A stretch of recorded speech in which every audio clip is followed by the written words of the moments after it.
All right, so let's just first do some level setting. Who knows what TDD is? Everybody? Everybody? Mostly? It's test-driven development. That one's pretty easy. All right. Who knows what LFL is? Little Free Library.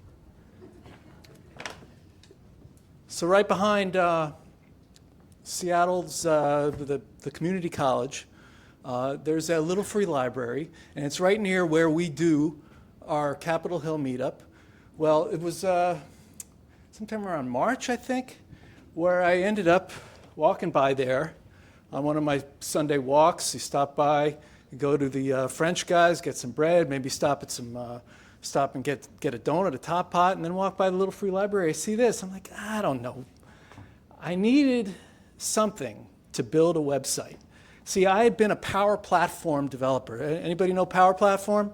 Anybody heard of Power Platform? Okay. This is Microsoft's low-code. I'm not surprised that this crowd doesn't use it, but it's Microsoft's low-code platform, where essentially it's all prefabricated components, which you can go and you could build big enterprise software.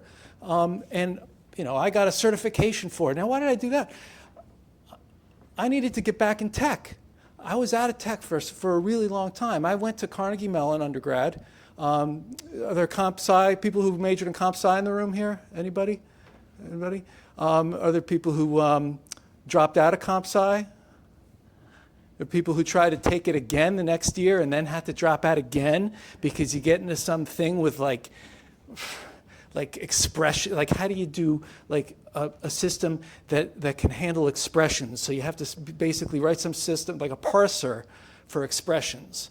And that just broke my brain. I even stayed in past the drop date. I'm going to get this because I'm just going to give it all this grit I can. No, I couldn't do it. So I went to information systems. I became a database programmer. And I said, I want to level up. I want to get an MBA. I got an MBA in finance and accounting. And then I said, I'm going to go back to school. So I went back to school again. And I went to night school at Harvard, where it's actually pertinent to this evening. I studied talking dogs. I was a literature major. I got a master's degree in literature, and my thesis was narrative complexity in the talking dog short stories of Cervantes, Hoffman, Bulgakov, Gogol, and Kafka. So after that experience, I ended up being a writer. So I'm a tech writer. I was a tech writer for many, many years. Like 5 years, I was working for a bank systems and technology magazine called Bank Systems and Technology. And then after that, I started my own company when I moved out here. 15 years. I'm writing about systems after they've been deployed. So big company would do a 6-year deployment, and at the end of the whole deployment, they get to talk to me, and I write a story about it. That business kind of collapsed after COVID, so I had to reboot. And so the Python story is, that kind of came a little later. So my first reboot was, I started working at the convention center. So this is my page. I'll show you I got a website, Ivan to Help You. So here's there's my goat. So I ended up working at the convention center as an attendant, giving people directions. And I like that part of the job because I live in a neighborhood. So I came up with this project, which I decided to build in Power Platform to do these little tourism cards, right? So if people are always asking me, where can I go for coffee around here? I got a half hour, 15 minutes. Here, scan the card. So I built this in Power Platform, the whole thing. But the problem is that if you're using Power Platform, at the end of the day, you are using Power Pages. And if you're using Power Pages, well, I hope you want to pay a licensing fee of 15 cents per user per month for an anonymous user, and probably like a quarter to 50 cents a month. How do you do a business where you want to hand out cards to people where it's 15 cents a user per month? So I'm like, I need to do some research. So I go look into frameworks, and this is where I find the Python world of all the different things you can build. And then we come back to our goat here. And so the words that I recognized here on the cover, O'Reilly, I've dug into that. Python, I didn't know anything about test-driven development. Django, I actually went to a conference once in like 2007. I saw Adrian Holovardi speak, and I was very inspired by him because he was a guy who worked at a newspaper, and he built a system to run websites and to do like, little featurelets for that to go around. So that, and in Selenium, didn't know it, JavaScript don't know it. So I'm like, this book I'm going to work through. And so the way I got off a Power Platform was going through this book step by step. So every single exercise, and Harry Percival did a really good job of saying, if you enter this command in, you're going to get this result. And if you don't, back up, do it again, figure it out. Now, when I say this book, I don't mean this book, because this is the second edition. This is more of a totem than it is something you're going to use. If you go online, oh, sorry, I've had this scrolling thing going for the last, okay.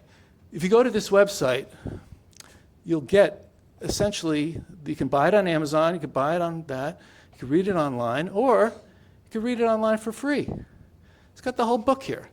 So there's no excuse. If you're not up on TDD, now let's figure out why you would want to be on TDD. And so Harry puts in the book the difference between the refactoring cat and the testing goat. I will explain the refactoring cat with a picture. The refactoring cat is what we know as AI coding. You have a problem, you put it in there, it says, oh, I can do this, and then, oh, it tries 500 things to kind of get back into a good state. And then it finally does it, and it says, okay, let's try that again. And you keep on repeating over and over. Now, the testing goat approach is completely different, and I'll explain it as simply as I can. This is not, Jim told me, don't use a lot of analogies. I'm not going to use all these analogies. I could come up with a bunch of them. Your robots can too. But basically, before you write code that says print hello, right?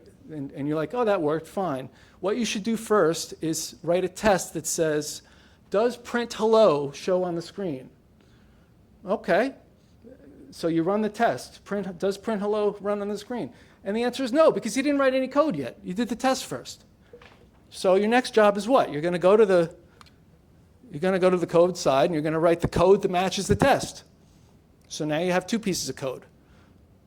And it works. That's great. Well, so that's the first level of TDD. And the rest is all is all kind of comes out of that. But there's a wrinkle to it. What if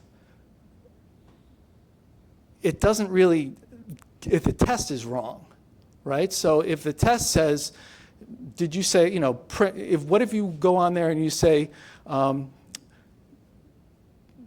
is hello world on there? And you go, hello world. And it says, yes, that's hello world. No, it's not. We said hello world. So if your test isn't correct, you're not correct. You don't have a working system. So there's kind of, and we'll get to this. This is like this other level of you have to test your tests. Has anyone read Gödel, Escher, Bach? The Hofstadter Bach. All right. So if you haven't, take your time. But it's basically about there's no such thing as a complete system that you can specify everything that's going to happen. There's always going to be something outside of the framework, which you have to step back and say, okay, this is the framework I built. Let me go back and test it. Now let me go back and test that test. But what if when I change the test, something happened with the code? So you just have to keep on backing out into these abstractions. And if you really want to learn about that stuff, study literature. I'm going to get back now. With all that preamble, I have this thing here. If you want to follow along at home, you could scan that, and there's the whole page that I generated for the talk. So what I wanted to do is, so I've been using this TDD approach since I discovered that book and went through it, and then the second big turn was I got AI coding. So I'd been doing test-driven development myself, and I spent a month to build a website that did a to-do app where you could enter a to-do. And I was like, I can't work that slowly if I'm trying to build something like a tourism app. So I go to the coding app, and I enter in this. I take my Power Automate flows, I throw it in this Power Platform, I export it, I put it in the coding agent, and it says, can you understand that? Yeah. Can I build on this? Yeah, sure. And we start building. And then I'm like putting test-driven development behind the coding. So instead of just saying, hey, write me code that does, a calculator, a financial calculator, I'm saying, write the tests that you would need for me to do a financial calculator, or in my case, a tourism app, right? So I come up with the experiment. So I ended up basically developing a lot of stuff, 100,000 lines of code or whatever. But I want to demonstrate the method. So what I did is come up with a meta prompt in Claude Code. Claude Code is what I would recommend for this experiment, because what you want to do is take a meta prompt that says, generate 4 prompts with 4 different methods. Method 1 is just say, build me an app to change Celsius to Fahrenheit and Kelvin and back. Method 2 is write me documentation for that system, for the system that's going to do that. And so then the system says, all right, I'm going to write the documentation. Then it's kind of like build according to that spec. The third level is I have a prompt that says, write the tests for this app, and then write the app. And the fourth level is write the tests for this app, and then write the code, and then break the code to see if your tests work, right? It's like if you have I'm going to use an analogy here because it's just a great one. If you're cooking chicken, you have a thermometer. You don't just bite into a piece of raw chicken to see if it's done, right? So you get a thermometer and you stick it in there. How do you know if your thermometer works? You stick it into an ice cube. That's 0. Okay, that seems good. You stick it into boiling water. That's 100 Celsius. That works. See, I have a calculator. I can figure this out. But how do you know that 100 is 100? How do you know that? Because what if you're at a really high altitude? Then all of a sudden the boiling temperature is different. So now you need a way to measure altitude. So who's testing your altitude test? So you see that. So the fourth level of the test is get real paranoid about your tests and go to town on them. So let's go see what we can do, because we got to do a little hands-on here, because this is that kind of meetup here. So I have so this is the repo. Hold on a second. I'm going to just switch with my ta-da. Okay, Zach, can you help me out with a prompt that's like something with dictionaries, multiple dictionaries? So we're going to use the meta prompt dictionary generator to come up with something that's algorithmically complex, but we don't have all night. So something of the order of, a parser.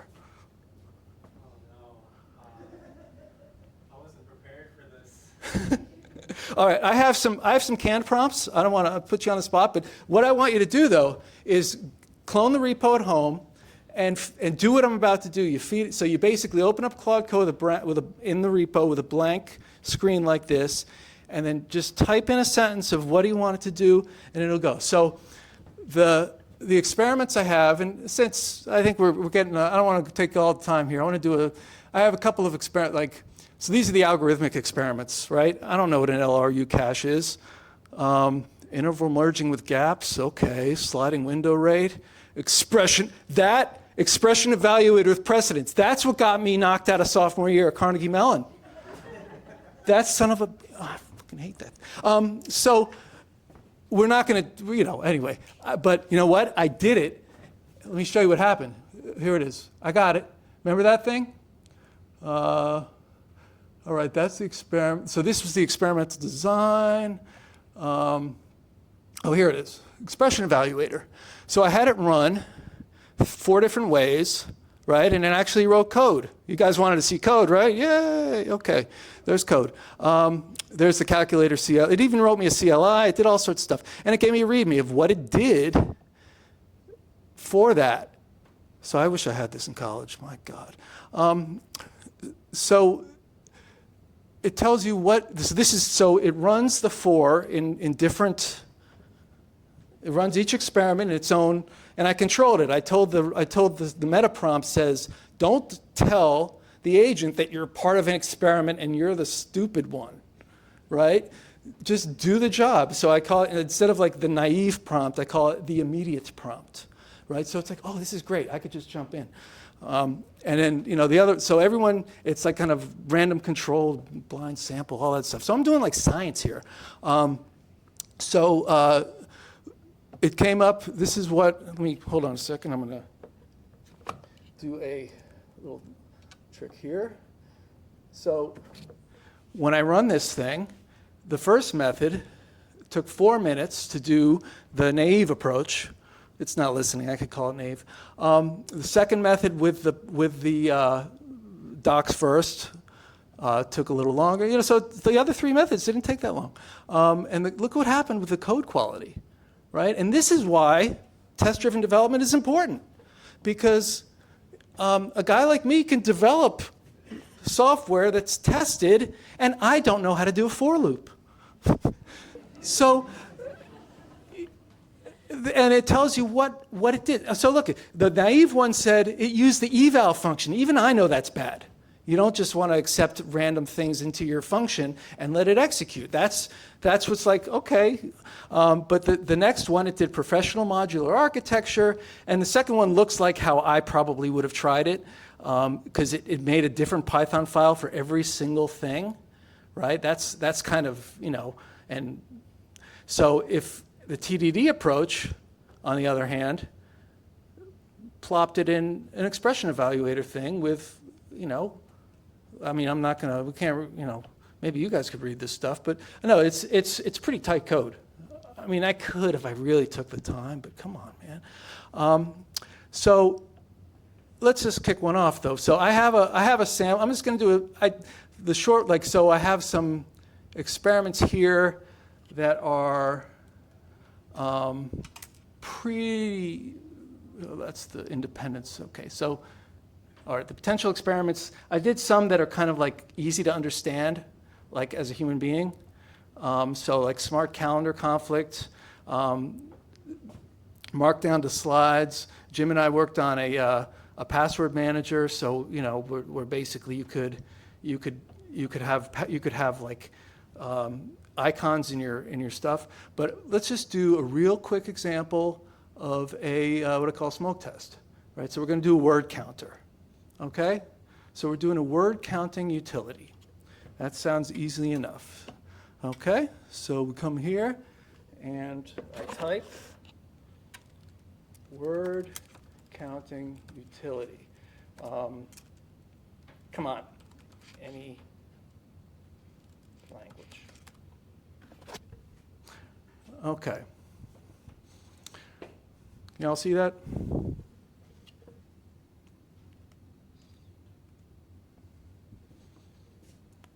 All right. I saved up all my Claude credits for this because when I ran like the expression reader or whatever it is, it took like 10 minutes to do, but it used my 5-hour window. Like that was it. So let's see what we got.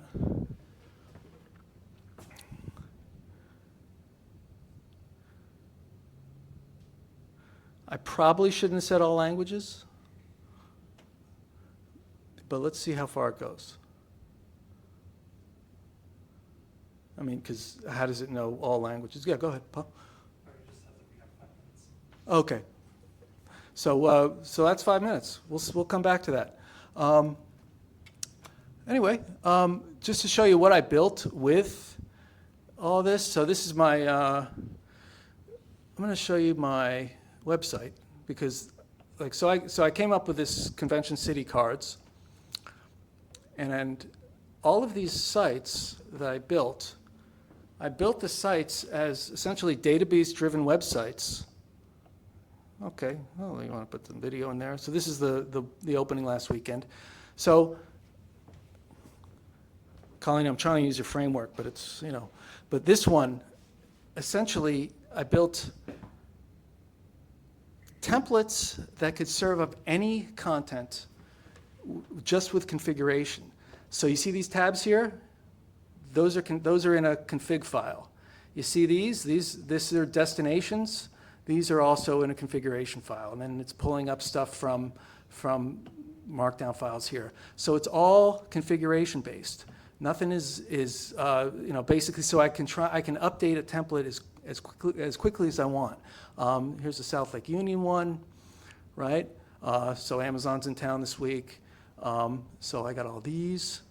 And so you could organize, so basically I can generate one of these trails, by the way, in a day or less, because all I have to do is generate the content, go through various transforms, and then press the button and it renders. And then, since I figured that part out, I can go like, does anyone have any sensitivity to blinking lights? We're okay? Okay. So if I go to my dev version of this, it's basically the same content, but it's with extra special effects, right? So you could do stuff like lens flare and exploding shit. I didn't spend any time with CSS on this. I went into it, I basically set up brick by brick. This is the infrastructure I have. Whenever I build something, you build some observability on it, you put a script on it, you make it so that you could just do it at the command line, make a template, add a new path, add a new domain, whatever you want. So you have a template manager. So when you tell the robot, hey, go in and make me, I want to redesign the page. What do you want to do? How about Mad Scientist? Yeah, we could do that. And it does a bunch of things with little electricity. And I say, amp it up, and you get to something where the screen shakes. So that's where we are. And I think if you're a developer, I would really recommend you get into the TDD stuff. And just I'll leave you with this. It turns out that my original hypothesis, which the whole time has been TDD is better, and extra special TDD is even the best, and you should be doing this all the time. And I felt guilty not doing it all the time. And because I've been in a hurry, I'm trying to do something, I'm just like, I can't stop and start running mutation tests on my code every time I write something. It turns out that's correct. It turns out even the naive approach is good because it comes up with ideas that you wouldn't have thought of. It starts saying, oh, you wouldn't have, if you did the documentation first, you wouldn't have asked for the command line thing or even the glowy lights or anything like that. So keep that in your box when you're doing your ideation. The second one, the docs, that's I live in that one because I document everything I do. Every time I make a decision, doc, and that's how to do it. But it could limit you for the same reason the first one can widen you. The TDD is great. I think that's my default mode, but you don't have to do all the mutation testing unless you're doing something you don't quite understand. If you're backed up in building some router and all these pieces may conflict with each other, you got a problem. So let the mechanical testing goat handle it, right? So that's me. If you scan the code I give you, you'll get the hold on a second. You scan that'll give you a page that has. I generated this page like half hour before they opened the door here. So it has some generated content about what we talked about, but it does have the link to the repo. It has the link to some of my other projects. And the nice thing is I'll keep it updated. So this page will be for you to see what I'm up to with this project from now until the end of time. All right, well, thank you very much.